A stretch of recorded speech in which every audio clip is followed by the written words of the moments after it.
Ok, agora estamos gravando, então vamos lá. Na aula de hoje eu queria fazer um gráfico com vocês para o componente puro CO2, da pressão, da fugacidade pela pressão. Ok? Então, o objetivo vai ser basicamente a gente conseguir comparar qual é o comportamento da fugacidade em torno da pressão. Então, para isso eu vou escolher uma temperatura aqui, vou começar com a temperatura de 50 graus. 50 graus Celsius. Então a gente já tem aqui o valor da temperatura absoluta. Deixa eu aumentar um pouquinho aqui, que aí vocês conseguem ver melhor. Ok, então vou colocar já aqui como valor da temperatura absoluta. Esse daqui, ok? Só organizar aqui um pouquinho. Isso daqui a gente está em graus Celsius. E isso daqui a gente está em grau Fahrenheit. Aqui Fahrenheit, ok, está em Kelvin. Ok. Certo, então, como é que a gente faz isso, né? A gente aprendeu na aula passada como é que a gente consegue fazer cálculo da fugacidade utilizando a equação de estado virial. Então vamos fazer isso para o CO2 agora. Qual é a rotina de cálculo que a gente precisa fazer, né? Eu sei que eu preciso dessa última equaçãozinha aqui embaixo. Então eu sei que o ln da fugacidade, do coeficiente de fugacidade, vai ser o B da equação do virial vezes a pressão dividido por RT.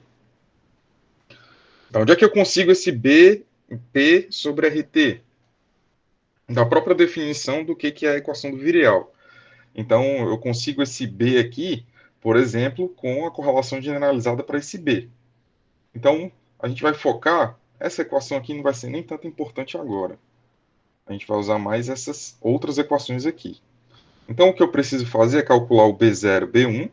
Para isso, eu preciso da temperatura que a gente está considerando. E preciso também da temperatura crítica, né? Então, eu preciso da temperatura crítica e da pressão crítica do CO2 e do ômega. Então, vamos pegar aqui no livro da gente qual o valor da PC, qual o valor da TC, qual o valor do ômega. Certo? Então, acho que vocês todos entenderam o que a gente está fazendo aqui. Eu vou tentar fazer um gráfico da fugacidade pela pressão para o CO2.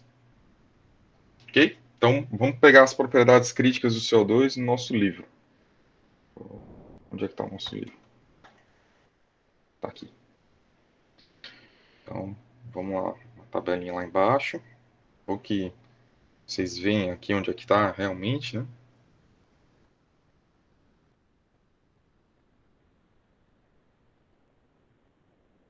Então, para o CO2, tem outros componentes, está aqui, CO2, né? Então, a temperatura crítica dele é 304,2. 304,2. A pressão crítica dele é 73,76.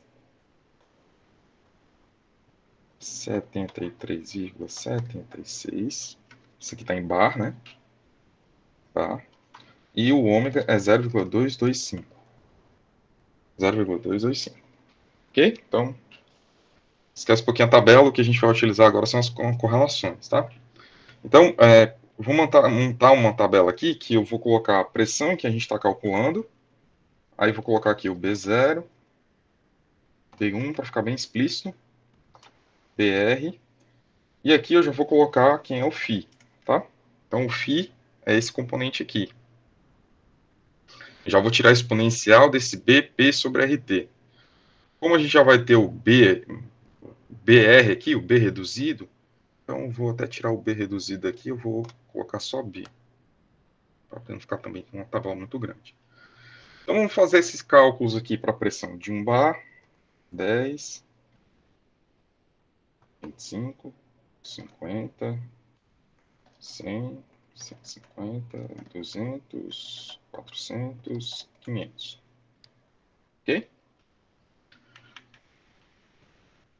No cálculo de B0, a gente vai colocar então aqui essa fórmula, 0,083. O tamanho está adequado aí para vocês verem, vocês estão conseguindo enxergar direitinho. Qualquer reclamação aí vocês me falam. Então, vai ser 0,083 menos 0,422 dividido pela temperatura reduzida elevado a 1,6. Então, quem é a temperatura reduzida? É a temperatura que a gente está considerando. Como a temperatura vai ficar constante, eu vou fixar ela aqui. Então, a temperatura sobre a temperatura crítica. Também vai ser fixado, tudo bem? Aí esse treco todo aqui vai ser elevado a 1,6. Ok? Fecha os parênteses aqui, fecha de novo, tudo ok. Então, esse aqui é para ser o nosso valor do B0. Observa que, eu já tinha falado isso para vocês, né? O valor de P, né? O parâmetro do virial B, ele não depende da pressão, ele só depende da temperatura, como está sendo verdade até agora, né? Então aqui a gente tem o B1, 0,139, menos 0,172, isso aqui dividido por temperatura reduzida, a nossa querida temperatura aqui. Um erro muito comum é você utilizar essa temperatura em Celsius, tá? E aí você tem que manter consistência dimensional. Além de consistência dimensional, essas correlações foram todas feitas para você usar essa temperatura reduzida, a temperatura reduzida da temperatura absoluta. Então você tem que usar tudo em Kelvin, ok? Aí isso daqui você divide por esse camarada aqui. Aí isso daqui vai ser elevado a 4,2. Fecha o parêntese, mais nenhum parêntese para fechar. Ok. Tudo bem? Sucesso. Então, quem é o nosso B? Né? Então, eu já vou calcular aqui o nosso B como sendo o BR. Na verdade, o nosso BR vai ser B0 ômega B1. Então, vai ser B0 mais ômega, que multiplica B1. Isso daqui que multiplica. Eu já estou passando esse RTC para o outro lado e dividindo pela PC, tá? Então, eu vou ter aqui TC, que multiplica o nosso R. Vou já escolher nosso R aqui. Isso aqui tudo que divide pela nossa PC. Tudo bem? Eu nunca lembro desses R's direito, mas deixa eu selecionar um R aqui com vocês.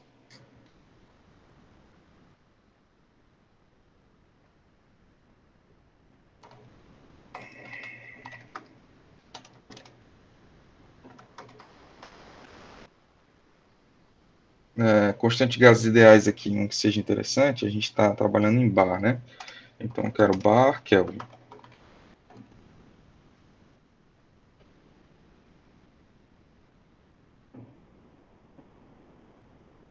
Eu sei que é só converter a pressão e tal, mas um monte de preguiça.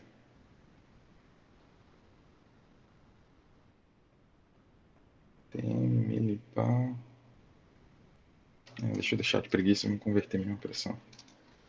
Eu sei que ele é 8,314.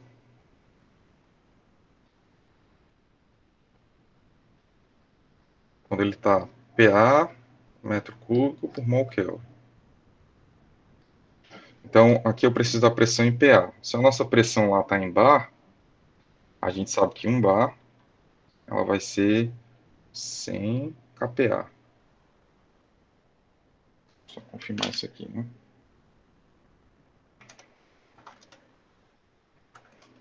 Que aí vai dar 10 a quinta, é isso mesmo.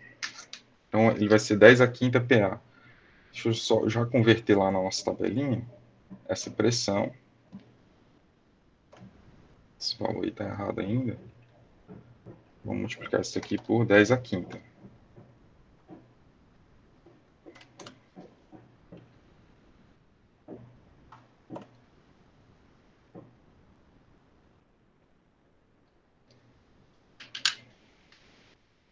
Ok, então a gente tem aqui, ele vai ser BR, que multiplica 8,314, que multiplica a nossa TC, R, TC, dividido pela PC.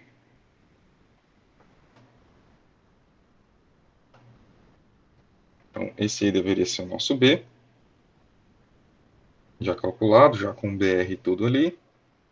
E aí o nosso φ deveria ser igual a exponencial, na verdade a pressão, que multiplica a exponencial de BP sobre RT. Então, B, que multiplica essa pressão em kPa, em PA, né?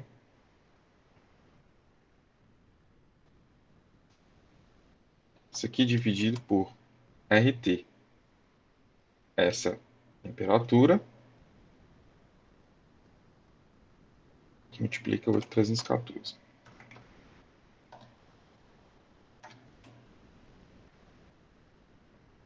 Ok, então você deve estar achando ruim porque eu não converti essa outra pressão aqui, que é essa pressão que está vindo daqui. Tudo que está aqui dentro de BP sobre RT, ele está adimensional. Por isso que eu peguei o 8.314, que é para pressão em PA, e mantive essa pressão em PA também, Pascal. Ok? Esse B aqui, ele também está com as unidades ok, porque eu fiz os cálculos com as pressões aqui em PA, então está todo mundo consistente aqui dentro. E normalmente quem está dentro do exponencial não tem unidade nenhuma, né? É adimensional. Então, esse camarada aqui está adimensional, e aí a pressão que eu selecionar aqui do F sobre P, né? Deixa eu fazer isso daqui no nosso quadrinho, para poder ficar mais claro. Ali a gente tem que a ln de φ, que vai ser igual a BP sobre RT. No final das contas, esse negócio aqui vai ser isso mesmo, né? Eu sei que φ é igual a F sobre P, então eu posso calcular F sobre P como sendo igual a exponencial de BP sobre RT. Então, F vai ser igual a P que multiplica a exponencial de BP sobre RT. É isso que eu estou fazendo ali naquela forma. Então, isso daqui tem que ser adimensional, e aí a dimensão que eu colocar para P vai ser a dimensão que eu vou colocar para F. Vamos ver se vai dar alguma coisa decente aqui. Ok, deu decente.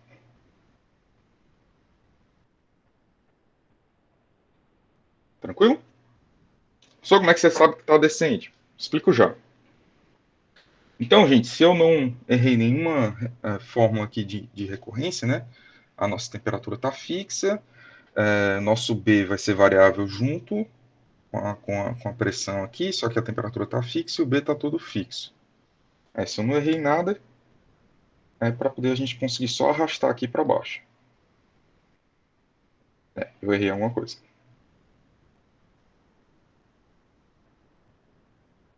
Eu não fixei a PC aqui.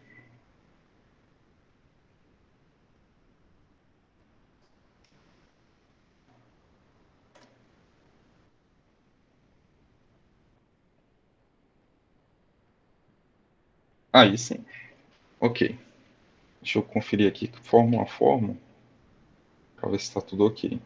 Então, esse φ está dependendo da pressão, está dependendo do B e está dependendo da temperatura. Esse B aqui está dependendo, então, de B0, B1, PC, TC e ômega. Tá tudo certo.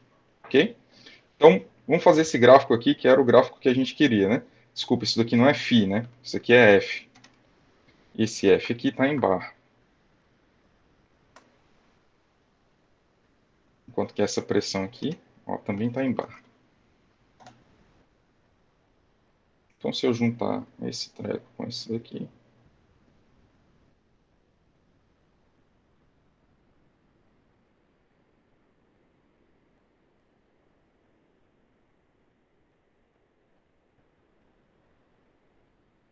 a gente discute já o gráfico, tá? Só tirar esses dois últimos pontos aqui que eles não interessam para a gente agora. Deixa eu adicionar mais um gráfico aqui, mais um negócio nesse gráfico, que é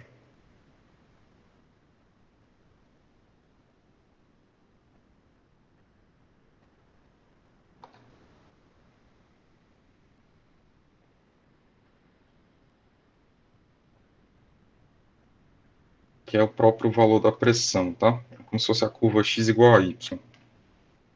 Aqui tem os valores de x, e aqui tem os valores de y.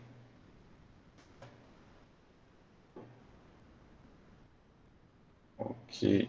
Então, Então, isso daqui, em laranjinha aqui, tá os valores da nossa pressão.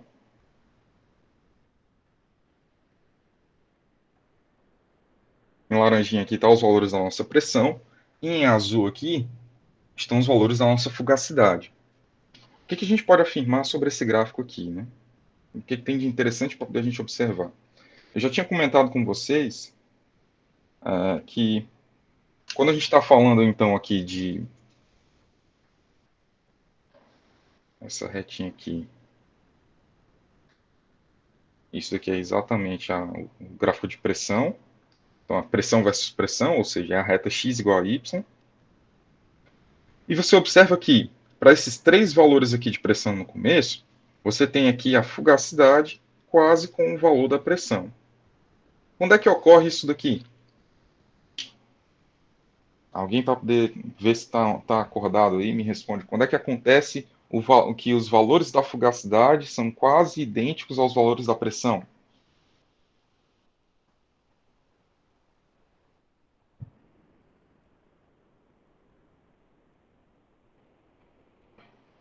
Ninguém?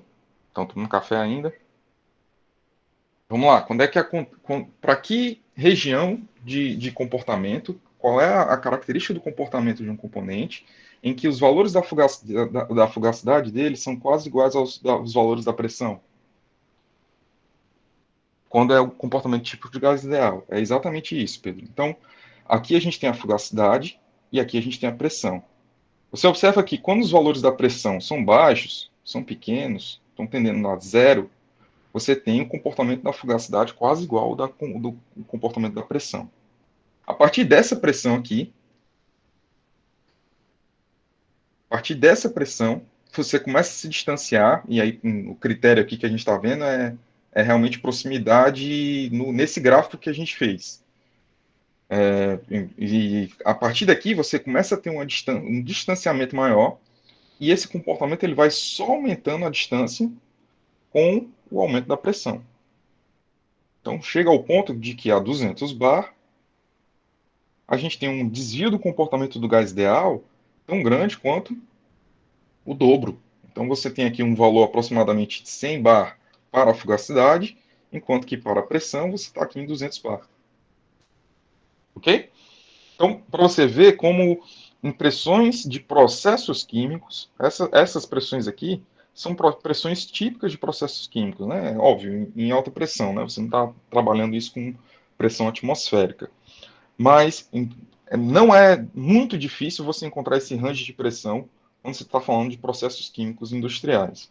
Então, nesse range de pressão, você vai ter mais ou menos essa quantidade aqui, essa proporção de falha do modelo de gás ideal para as propriedades do CO2.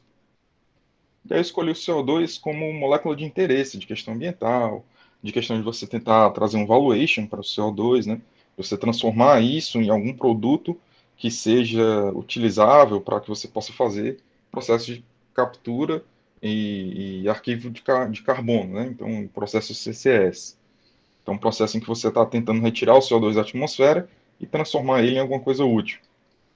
Um dos processos que é estudado é você pegar o CO2 e tentar devolver ele para uma rocha reservatória. Então, essa rocha reservatória aqui, o que você tenta fazer é remineralizar o CO2, é sair ele de gás para transformar ele dentro de uma rocha reservatório de volta em um mineral. Então, essa remineralização envolve você elevar a pressão do CO2 para que ele possa ficar aqui na rocha reservatória e ser fixado com o passar do tempo. Então, tem um projeto desse piloto na Groenlândia que utiliza isso para tentar fazer essa fixação de CO2. E aí, é óbvio que todo o cálculo de propriedades do CO2, densidade, viscosidade, a capacidade dele de remineralizar, tem que utilizar modelos diferentes do gás ideal. Então, a lição que você está vendo aqui hoje é que as coisas podem muito facilmente fugir do comportamento do gás ideal. O gás ideal é a exceção, não é a regra. Ok? E é a exceção porque você só vai ter o comportamento do gás ideal quando você tiver pressões baixas. Ok? Certo. Então, além disso, a gente viu aqui como é que a gente consegue calcular com a equação do virial esse comportamento. Então, o modelo do virial nos descreve esse tipo de comportamento, ok? Para o CO2. A gente pode fazer esse mesmo cálculo, essa mesma conta, utilizando equações de estado. E aí é isso que a gente vai ver na aula de hoje. Alguém tem alguma dúvida sobre o que a gente fez aqui até agora?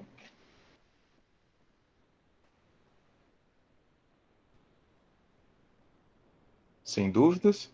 Então, vamos para frente. Ok, então, quando a gente está falando então de equações de estado, a gente precisa ter uma modificação da equação de estado para que a gente possa fazer o cálculo da equação de estado. É uma continha que tem até num exemplo do livro de vocês. Não vou fazer aqui para não tomar o tempo da gente. Mas o que é interessante da gente saber? O interessante aqui, deixa eu criar essa outra folhinha aqui para a gente começar a conversar sobre a equação de estado. O que é interessante é a gente lembrar, então aqui o que a gente está falando de hoje é fugacidade a partir de equações de estado.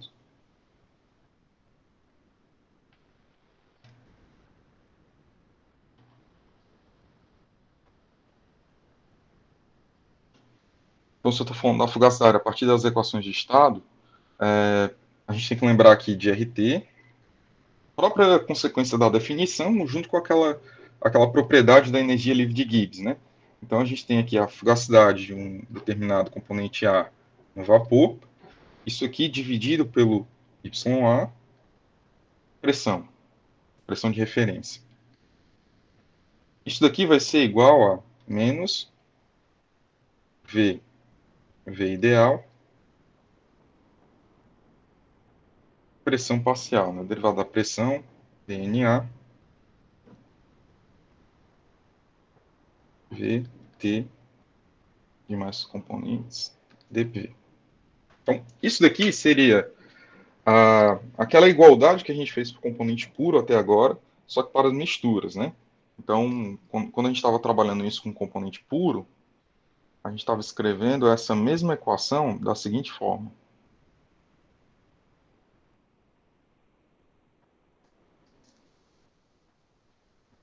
A gente estava escrevendo isso daí como sendo ln de f sobre p, que vai ser... Não vou nem escrever isso aqui não, vou confundir vocês. Deixa assim mesmo. Então, isso daqui vem da onde? Vem da gente utilizar a definição de fugacidade mais o fato de dg dp ser igual a v. Então a gente consegue passar para o outro lado, iguala no ponto comum que é dg dentro da definição de fugacidade, e aí a gente consegue obter essa equação. Então, o que isso está me falando? Né? Que se eu tiver uma forma de calcular a pressão em função do número de mols, e integrar isso em relação ao volume, então, na nossa equação de estado, até agora a gente sempre trabalhou com componente puro, e ele era do tipo pressão, temperatura e volume. Se eu conseguir escrever essa mesma equação de estado através de pressão, temperatura, aqui no caso a gente tem esse volume grande aqui, o número de mols, ou seja, sair de volume molar para volume absoluto em número de mols, então eu consigo ter essa relação. Isso daqui a gente fez quando a gente trabalhou com equações de estado para misturas. Então a gente sabe que é possível. Então basta que a gente pegue esse valor, derive em relação ao número de mols, e aí é isso que eu estou falando que é chatinho. Tem o exemplo 7.4 do livro de vocês, já faz isso, e eu julgo que é suficiente você dar uma olhada nele, só para você entender qual é a mecânica. Então, você escreve a equação de estado em função do número de mols, deriva isso em relação ao número de mols, para poder você ir simplificando até você encontrar uma relação entre o ln da fugacidade e os parâmetros da equação de estado, os parâmetros A e B. Ok? Certo. Feito isso, aí a gente vai conseguir obter várias expressões para a fugacidade das equações de estado. Professor, esse conteúdo está bem largado assim. Sim, essa parte, o que interessa realmente é a gente conseguir fazer o cálculo com a equação de estado, que é o que a gente vai ver a partir da próxima aula. Então, nessa aula, eu estou só tentando explicar qual é a origem, de onde é que estão vindo as equações que a gente vai utilizar na próxima aula. Então, essas equações, elas estão expostas aqui na tabela 7.1. Deixa eu pegar essa tabela aqui para poder a gente trabalhar.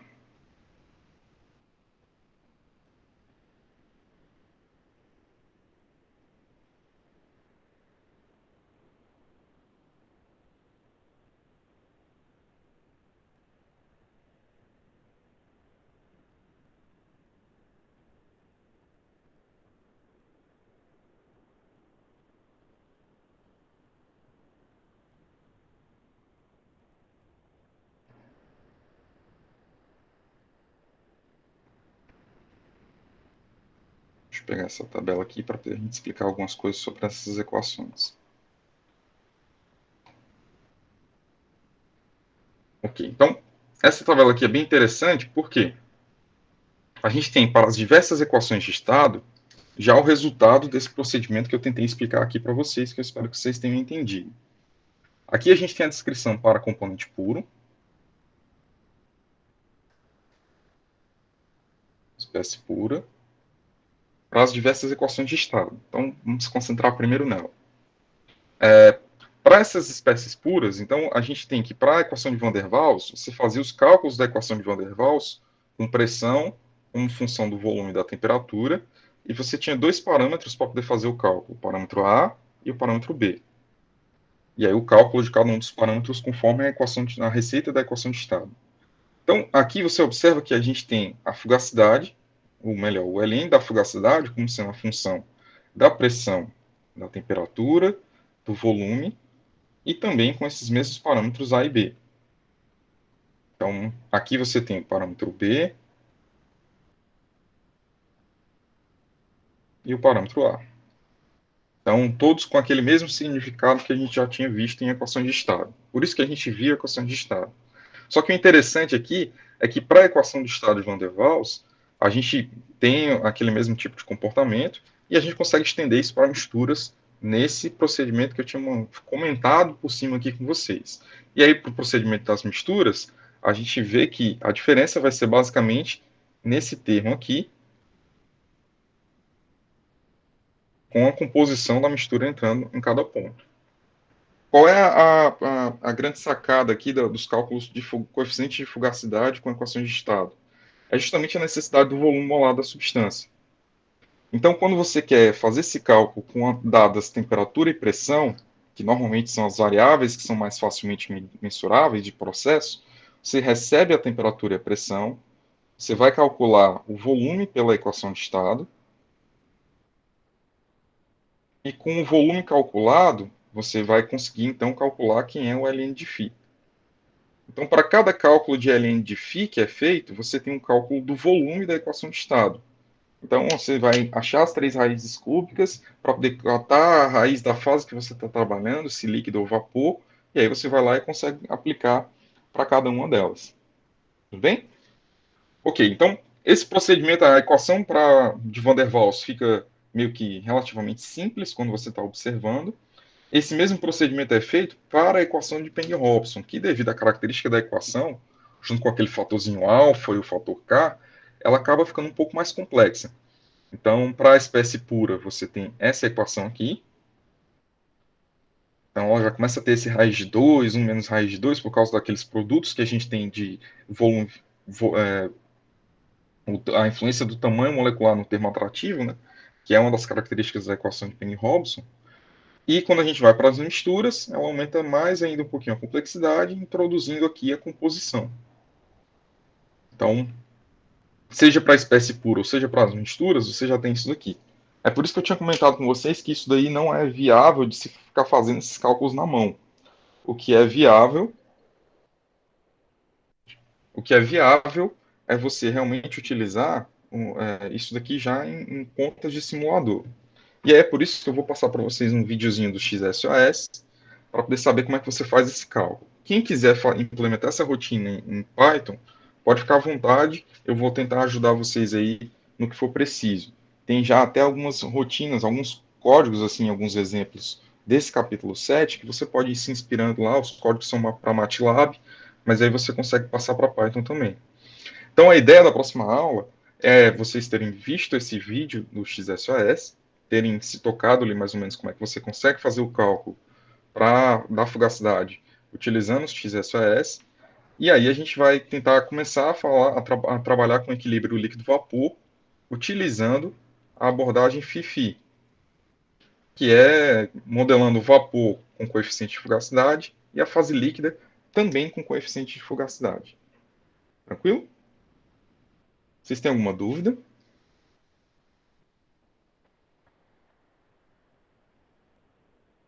Ok, então, se vocês não têm dúvidas, então, basicamente é isso hoje. O exercíciozinho que eu comecei a aula aqui fazendo com vocês ali no Excel é inspirador para a próxima lista de exercícios, né? Que eu vou passar na quinta-feira, juntando tanto o cálculo de fugacidade de componente puro, quanto esses exemplos que a gente vai fazer juntos aí de cálculo de fugacidade através de equação de estado. Tudo bem? Quando eu falo aqui equação de estado, não é que virial não é uma equação de estado, ela é, só que aqui eu estou falando equação cúbica de estado, tá? Leia sempre isso aqui como sendo equação cúbica de estado. Beleza, gente. Então, bom restinho de semana aí para vocês e a gente vai se falando, tá? Tchau, professor. Tchau, tchau. Até mais.